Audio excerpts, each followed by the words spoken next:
11টা অভিযোগ এসেছে, সব কয়েকটা হচ্ছে এনফোর্সড ডিসঅ্যাপিয়ারেন্স বা গুমের ব্যাপারে। এর মধ্যে 9টা পরিবারে 9টা অভিযোগের মধ্যে 10 জন মানুষের কথা আছে যারা বিভিন্ন সময় গুম হয়েছেন, আজ পর্যন্ত ফিরে আসেননি। যদি নামগুলো বলে যায় এক এক করে, আমিনুল ইসলাম এবং আনিসুর রহমান 31/10/2011-তে তারা নিখোঁজ, র্যাব কর্তৃক অপহৃত হন এবং আজ পর্যন্ত ফেরত আসেননি। সোহেল মিয়াজি রানা মুন্সিগঞ্জ থেকে 3/2/2014 তারিখে অ্যারেস্ট হয়ে যান, তারপর থেকে তাদের আর কোনো খোঁজ পাওয়া যায়নি। আবদুল্লাহ নামে একজন, যিনি বনানী থেকে 10/7/2011 তারিখে নিখোঁজ হয়ে যান, তাকে আজ পর্যন্ত পাওয়া যায়নি। ইকবাল হোসেন আগারগাঁও থেকে 3/12/2011, তাকে ল এনফোর্সিং এজেন্সি উঠিয়ে নিয়ে যায়, আজ পর্যন্ত ফেরত আসেননি। আইনুল ইসলামকে 4/7/2020 তারিখে নারায়ণগঞ্জের মদনপুর চৌরাস্তা থেকে তুলে নিয়ে যাওয়া হয়, তিনি আজ পর্যন্ত ফেরত আসেননি। মোহাম্মদ সাজু 27/8/2018 তারিখে মোহাম্মদপুর থেকে তাকে তুলে নেওয়া হয়, তিনি আজ পর্যন্ত ফেরত আসেননি। কুদ্দুসুর রহমান চৌধুরী, তিনি 1/11/2014 তারিখে মিরপুর 1 থেকে তাকে তুলে নেওয়া হয়, আজ পর্যন্ত তাকে ফেরত পাওয়া যায়নি। মোহাম্মদ কাইয়ুম, তাকে 30/4/2013 তারিখে গাবতলী থেকে উঠিয়ে নেওয়া হয়, আজ পর্যন্ত তাকে ফেরত পাওয়া যায়নি। মোহাম্মদ মোস্তফা ভাসানটেক থেকে তাকে 6/6/2020 তারিখে তুলে নেওয়া হয়, তাকে আজ পর্যন্ত ফেরত পাওয়া যায়নি। এই 9টা পরিবারের মোট এই 10 জন মানুষ যাদেরকে উঠিয়ে নেওয়া হয়েছে আইন শৃঙ্খলা রক্ষাকারী বাহিনী, কখনো প্লেন ড্রেসে, কখনো র্যাবের পোশাকে, কখনো ডিবির পোশাকে, বিভিন্ন পরিচয়ে আইন শৃঙ্খলা রক্ষাকারী বাহিনী তাদেরকে তুলে নিয়ে যান।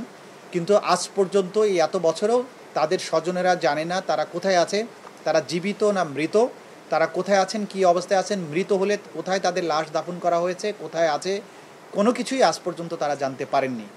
তারা গুমের শিকার পরিবারদের আরেকটি সংগঠন আছে, বাংলাদেশ গুম পরিবার, এই নামে তারা একটা সংগঠন করেছেন। এইখানে আমাদের কাছে তারা একটা তালিকা দিয়েছেন, প্রায় এখানে 64টা গুমের ঘটনার তালিকা আমাদের কাছে তারা দিয়েছেন, যে এই পরিবারগুলো একত্রিত হয়ে তারা বিভিন্ন জায়গায় এই গুমের শিকার ব্যক্তিদেরকে ফেরত পাওয়ার জন্য নানান জায়গায় ধর্ণা দিচ্ছেন।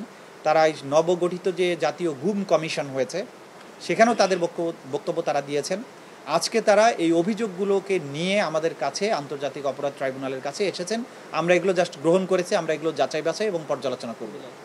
এর বাইরে আরও 2টো অভিযোগ আমাদের কাছে আজকে জমা পড়েছে। একজন হচ্ছেন এই যে গুম পরিবারের সদস্যদের যে সংগঠন, তার যিনি আহ্বায়ক বেলাল হোসেন, উনিও গুমের শিকার হয়েছিলেন। 10/10/2016 তারিখে তাকে উঠিয়ে নেওয়া হয় এবং 2/11/2016 তারিখে তাকে একটা জায়গায়, কাঞ্চনে এক জায়গায় তাকে ফেলে রেখে চলে যাওয়া হয়।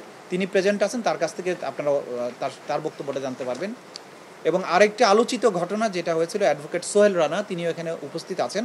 তাকে 10/2/2015 তারিখে উঠিয়ে নেওয়া হয় এবং 13ই আগস্ট 2015 তারিখে, 6 মাস 3 দিন পরে তাকে আবার ফেলে দিয়ে যাওয়া হয়।